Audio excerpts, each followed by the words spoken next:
What's up, people? James Silas here.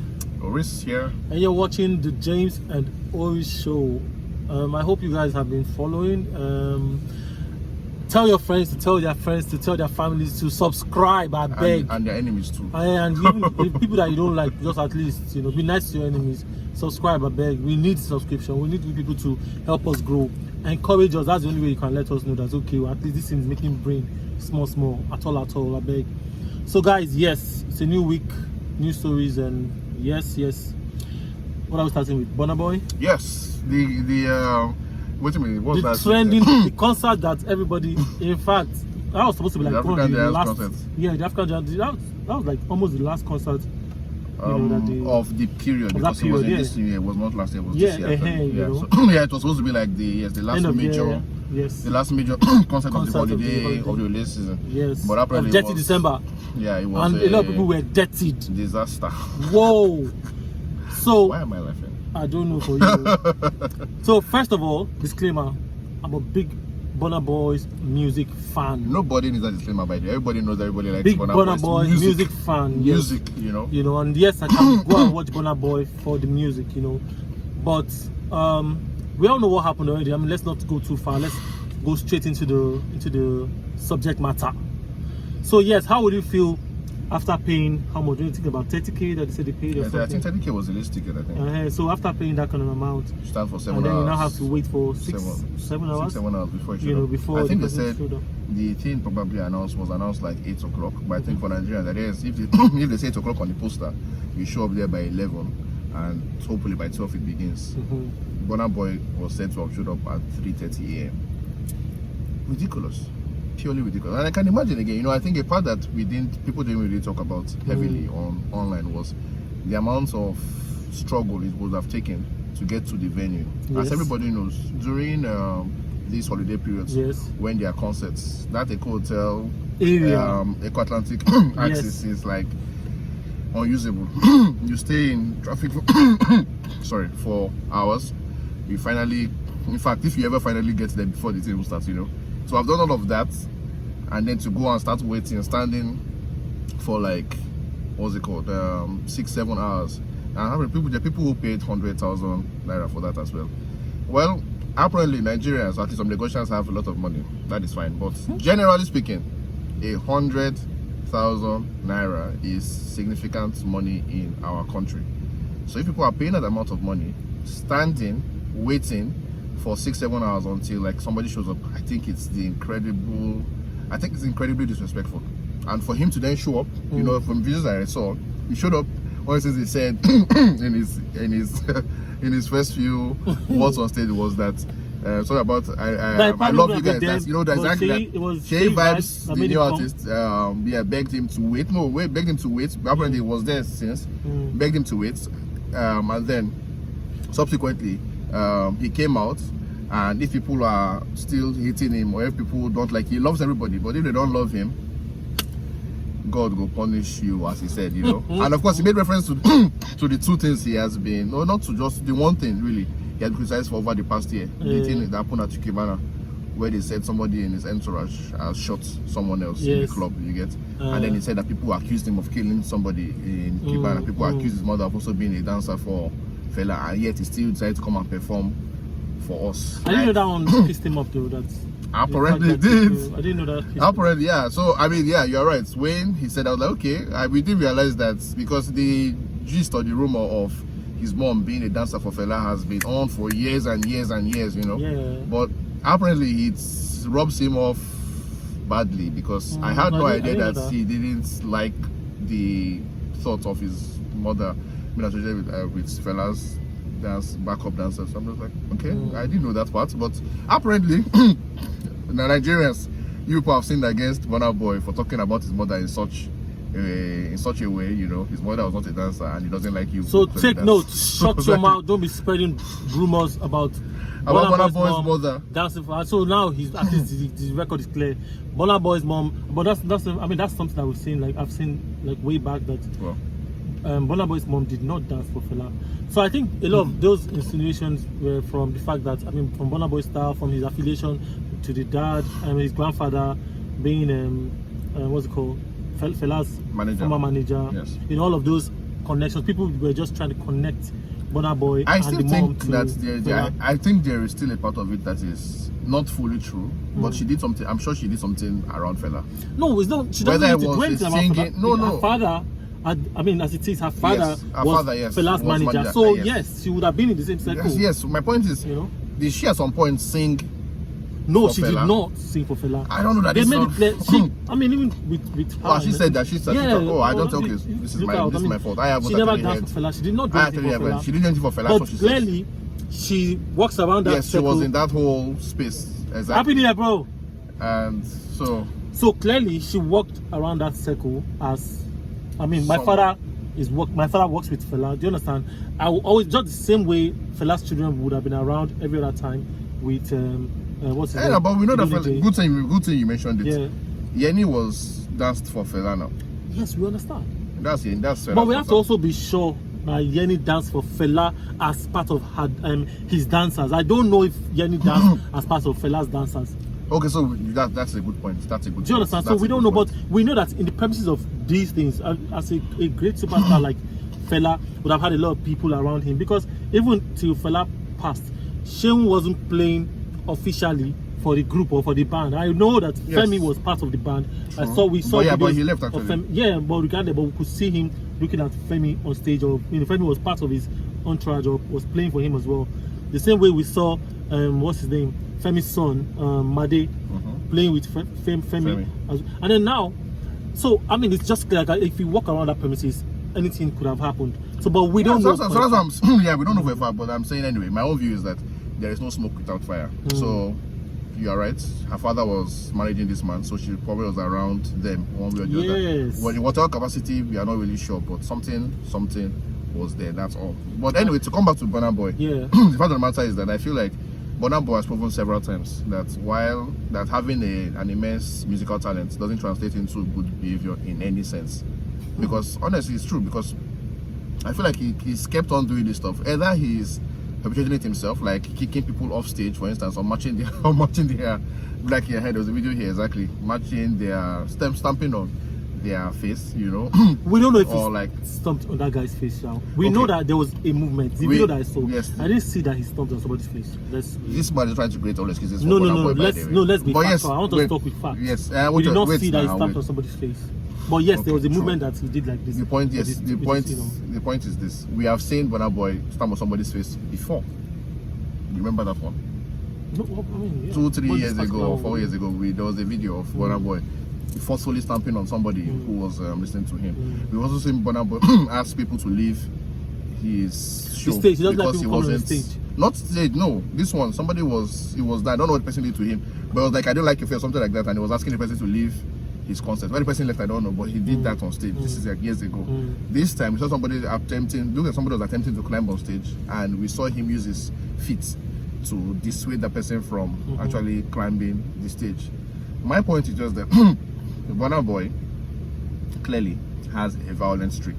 I would say that anyway, clearly, and I do not know that he has, at least back home, we don't hear of his whatever activities when he's outside of Nigeria. He seems like a well-respected, well-behaved human being. Don't play. But over here, all kinds of things just happens all around Burna Boy.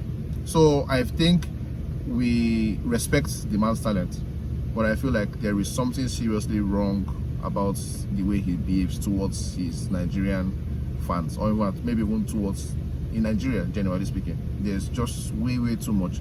And personally, me, I just felt that, I've seen him perform before at Freedom Park during his grandfather's 80th birthday. This was even before he became as big as he is now, And I just felt like, this man's super talented, but there's just something. He has, as we say, scoring somewhere in his head. I hope he deals with it. But before then, it would really be nice if we had like an audience that vehemently reacts to what he's been doing. Look at the statement. He actually after this, he put out a statement saying that explaining exactly what had happened. But nowhere he doesn't mention saying to your fans, God punish you. He doesn't apologize for that. He just simply says, you know what, the management were wrong. The organization of the event was bad, and that's about it. And he's trying to see whether he himself can tackle that. But in my own head, I'm scared because if Burna Boy becomes both the organizer of a show and the performer of the show, I don't know, guys. Anyway, moving on. We need to move on from this story. Alexx and Fancy Acholonu. That's another thing that trended over the weekend. So that's another thing that will trend. That will trend again. Still trending, yeah, probably. Fancy came out to apologize publicly to Alexx. I mean, what did you think about the apology in the first place? I was surprised. I was like, okay, I was super surprised. But I also thought, okay, this must have been something where somebody had asked her to do it. I didn't know who. I thought so as well. Yes, exactly. I thought so as well. Because, I mean, clearly, later as time went on, I mean, as the story went round, we heard that she was told or compelled to give... compelled is too much. Okay, so she was told to, or maybe given the option to apologize publicly because the breakup or the embarrassment, so to speak, it was a big embarrassment. Was done publicly, so she was also asked to apologize publicly, clearly, which also indicates that behind the scenes she had been trying to reach or talk on, they've been talking, and where she's trying to make amends or whatever with Alexx. Then maybe from that whole conversation, Alexx says, okay, go public and tell people that, I mean, let everybody know that you're apologizing to me, or apologize to me publicly, then we can take it from there. Then I heard also that after the apology, Alexx said maybe something like, maybe thank you, God bless you or something, and then blocked her on all, from all angles. He blocked her? Yeah, I didn't hear that part. I read that part, that Alexx blocked her. So now, let's see, how are we going? Let's take the story from the perspective of, I mean, the other things that now came around the same day. There was something we were watching this morning on one of the blogs or one of the pages on Instagram, where Alexx's, I don't know if it's really Alexx's sister was trying to explain that, because of course one of the stories that still followed this same Alexx and Fancy's and thing was that she painted the picture that Alexx was gay, that they did not have sex for 5 years of their dating. Okay, good, exactly. So this is Alexx, as always. I mean, for people who do not know, at least let me just explain this. There's always been a rumor, some sort of underground rumor, that Alexx is gay. It's a very, I mean, if you're in certain circles, you hear this gist. It has never been substantiated. However, once it was announced that he was engaged to Fancy and they were going to get married, it seemed like there was a sigh of relief. People were like, oh, wow, okay. You know, it's like, you know how Nigerians would think, like, it's one of us now, you know what, oh, this is good.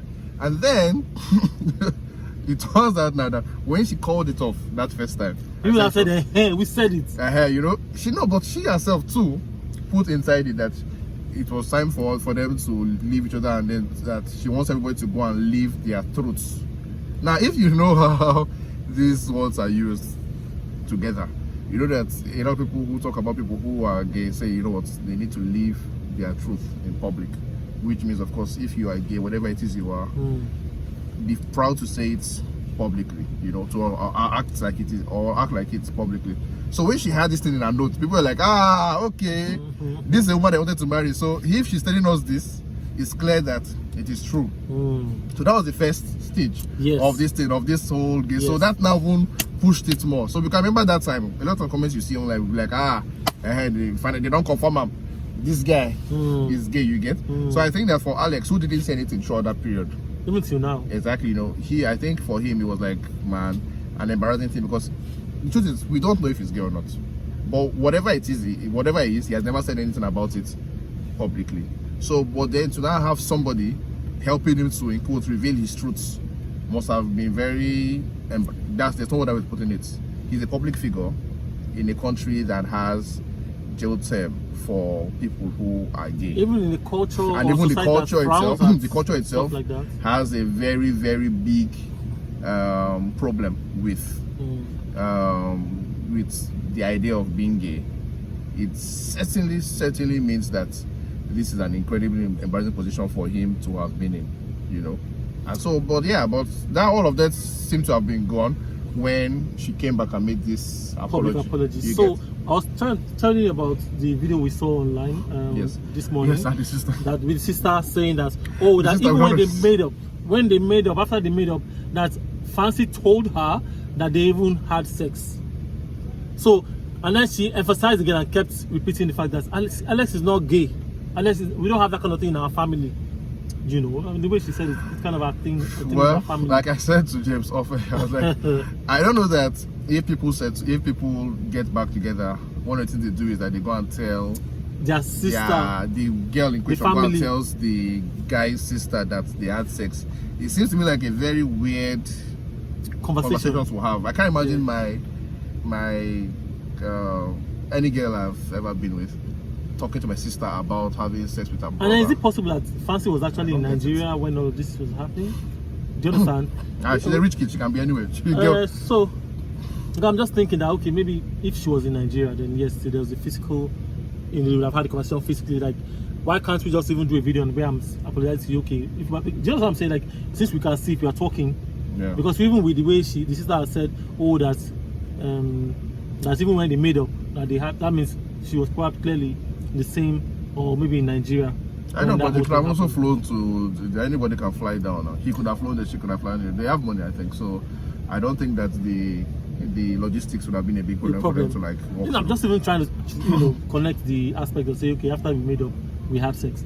But I don't care. It's not my business if I don't know why they're having sex. I don't care. We all care. If Alexx is gay, don't mind him. I really don't care about these things. I just feel like, yes, I am for the fact that if we break up publicly, and this goes out to all of you that come out to tell us you are now engaged, you are now together. Please, when you break up, if we see, like, we almost had that argument to him about Rude Boy and the wife when he said that they had divorced 4 years earlier. I mean, you should have let us know since that time. Say, 4 years ago, guys, everybody, we are broken up because we were all at the wedding, whether physically or mentally. We were all at the event. So people need to do better, you know. Inform the public.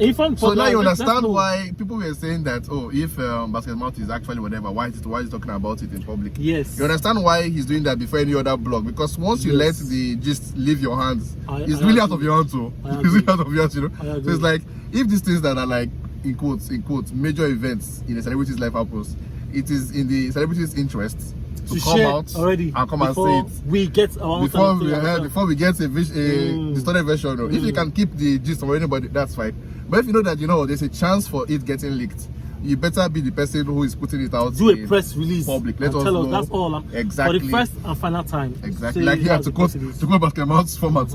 You get, because now look at all of these things. We are like, okay, what exactly is the truth? We are confused. We don't know. Exactly. And believe me, I don't think it will stop. This Fancy and Alexx issue. Yes, and somebody is going to keep going on. And it looks like she's particularly displeased, maybe even angry. And it's about a scorned woman. Exactly. With the way that it looks like she had been told that for this acceptance to go through, because apparently she wanted to actually go back to this guy, but it looked like she was told that for this thing to actually sail through, you need to apologize to him in public, because public is where you kind of ruined, or rather kind of destroyed a part of his reputation. So to get back to where you guys were, do it again in public.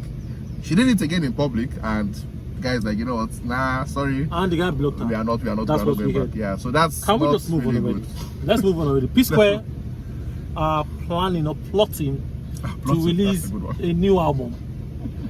Bro, are you expecting, or what will you anticipate a new Psquare album in 2023? Unfortunately, I am of the age of people who grew up, technically speaking, with Psquare. I was in the university, I think, when their first major record came out. Not the Senorita one, the one that really blew, which was Game Over? I think Game Over. Not the Mother album. The very first, the one that really blew, the one that had Busybody. I can't remember the name. Oh, maybe it's Game Over. I think it's Game Over. I don't know if it's the other one was Busybody. Danger. No, it wasn't Busy. The Busybody that had Game Over. It was the very first one. The first album. No, going to have been. Let's not also mistake the singles that probably did not make the album. No, but that's that time every single used to get into albums. Yes, Get Squared. Get Squared. That's boom. It. Oh my goodness! I just totally forgotten that record. So yes, Get Squared had all of those. So Get Squared, exactly, yeah. So the first one was Last Night, which had Senorita and maybe Bedu and You Do exactly. Then we had the really, really big one, Get Squared, 2005. Yes, so I was in school. I was in Benin at the time that album came out. I remember that, man. Whenever you just play that, that busy, but all the girls, at the time, we were in school, and looking at all of the girls everywhere. At the time, you know, and then poof, girls just go crazy, and then you just start watching all the busybody moves. Anyway, yes, I don't think, of course, that we are at a time when Psquare, guys in their 40s, can create music that will capture appeal Gen Z like and cool. Exactly, because yeah, exactly, because they need to get because they're in their 40s. They need to make music that people like us who grew up with them can connect to. Even at the same time, Baba is struggling with that as well. He has struggled with that for a long time, but because we always know how great it was, we just let that go. You know, exactly. So Psquare, they need to make songs that will appeal to us. At the same time, appeal to the bunch of people who have been born after us, Gen Z, who are the major consumers of music, pop right culture. Now. Yes, everything actually at the moment. Can they do that? So I don't think they can. But I think one thing they can do, and they've proven themselves to be capable of doing over the years, is that they can imitate trending sounds. Bro, you know what's funny as well? With what you just said. I'm thinking I have like a few Gen Z friends, who, I'm thinking that if I ask them, do you know Senorita? That's I don't think they will know the song. Yes. They'll be like, what's that? Who's that? Yeah, but that's what I said. But even at the time, Senorita was not as big a song as Busybody. Senorita came out, and of course, if I want it even became because that video with the choreography thing they did, yes, where they they took Jimmy Jat and all this thing. Was it Jimmy Jat? Yeah, okay. I can't remember exactly. But anyway, yeah, that video with his choreography was really what blew that song. But that was like their foundation. When they really became really big was the Busybody. Yeah, man. That's then they had that like remix with Red MC. It was insane. Yeah, no, those guys. That was only the same album that had is it the one that had? No, it's not the one that had She's on Fire. No, that came later. Then they had these guys, like I said, look, Psquare. Sometime last year, I went to their concert. I think they did like a 2-hour concert of there at Terraculture in VI. Yeah. And my goodness, it was like hits back to hits. You know, I don't think there's any other artist in Nigeria that has at least 4 albums. It might even be up to 6 actually, but at least 4 albums where everybody who was young at that particular point in time knew 80% of the songs on it. So that's how good these guys were. And people don't realize again that at the time Psquare showed up, what we used to get served as Nigerian music lovers were records that they would do like maybe a four song album in quotes, have 2 songs or 3 of them like actual songs, then 1 or 2 instrumentals. Those are what these guys were doing. Yes. Psquare came in. Psquare did like an album of like maybe 12 or whatever records. All of them hits, you know, or if not hits, all of them like memorable enough that you knew it a year after. You still knew some songs that you don't even have videos. Then again, they also had like videos in which like they had like 4 or 5 videos from each album, which even made it super popular as well. So when it comes to strategy for music business, these guys at the time they had it. My goodness, they had it. So I'm just saying that, yeah, so that idea of like being able to imitate sound, which is what they did to even get famous in the first place, I think they probably can still do it. Listening to Jaye, I see that they can still attempt to do it. They will never get it as well as they got it in the past. It's just not possible. You're in your 40s, how do you want to do it, you know?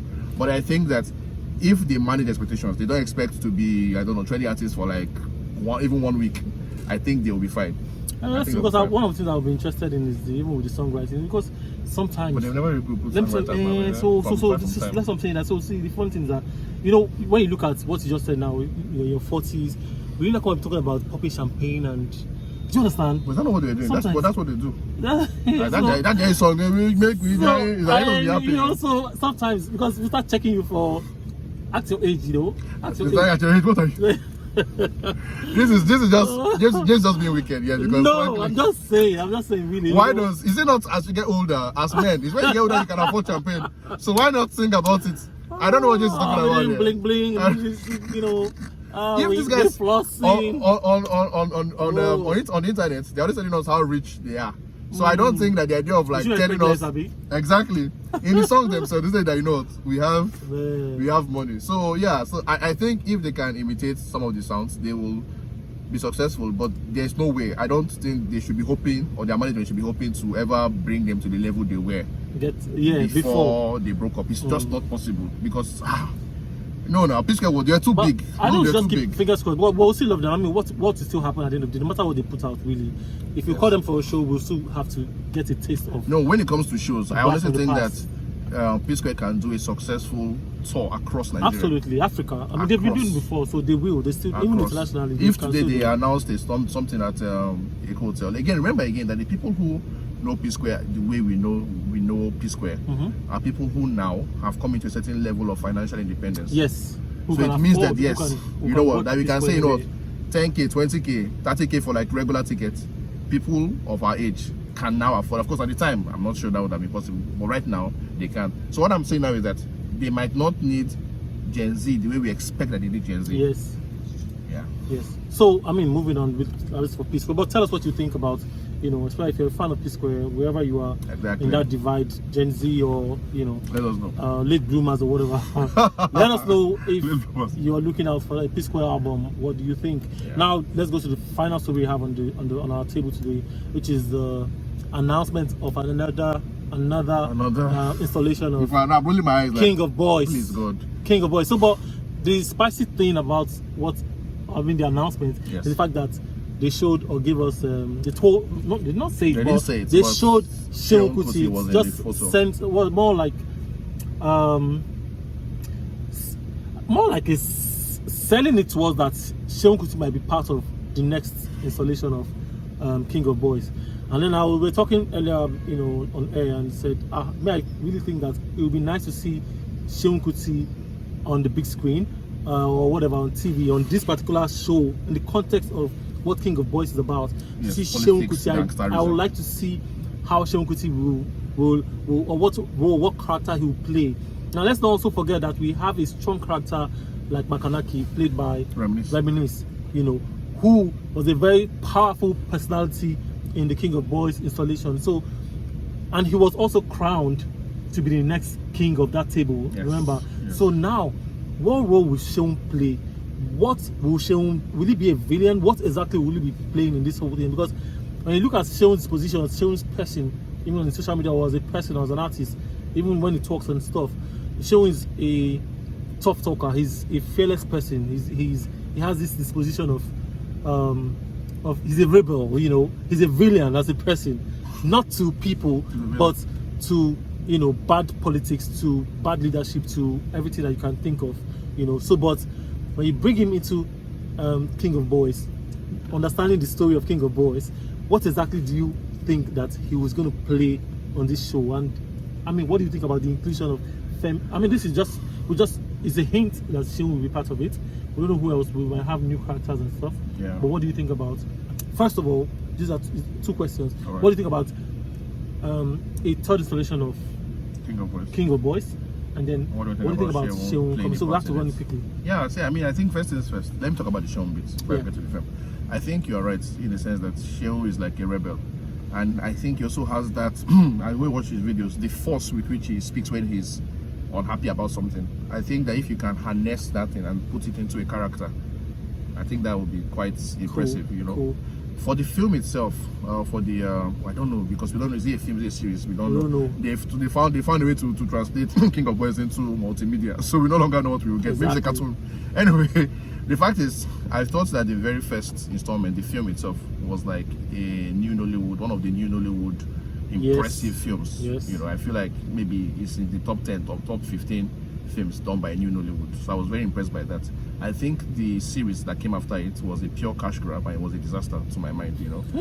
7 episodes. The thing really began by the 4th episode, and there was too many unnecessary scenes. Yeah, I like this show. I thought it was not as strong as it needed to be.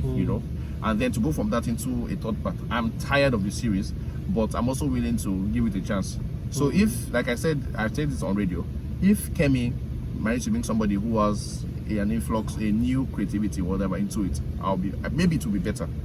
But because now it looks to me like she's kind of out of ideas on how to make this thing even better than the first one. So we can't say we can't. I don't think we cannot establish that yet. I can establish from the second part. What you she feel was about she was out of it. She was out of it. Because by I really the saw one. that they tried to expand the story in that second. Yes. Maybe yeah, not. I was surprised about the series. I didn't expect the series. I didn't think they should have made it like the way they said. But I also liked it because I just wanted to watch something new. I just wanted to watch. I liked the characters. I really wanted to see more of the characters. James is obviously on this side of it.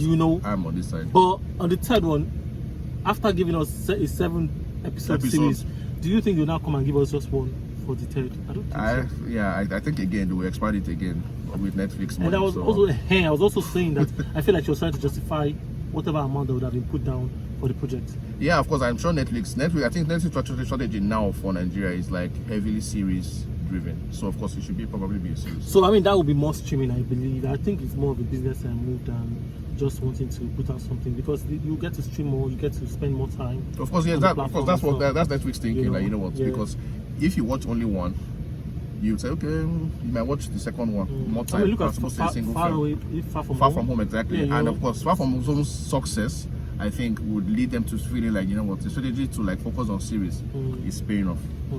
All right, man, we don't have more time. We gotta go. This is James. This is Oris. And this has been, the James and Oris show, and it's been fun having this conversation with you guys, for you guys as well. And please subscribe once again. Like our video, comment. We'd like to know what you think about these things that we talked about. And there's the button, there's the bell sign where you get to notification, so that whenever the new one comes out, you just get to see. So please, guys, thank you for watching as always, and we're out.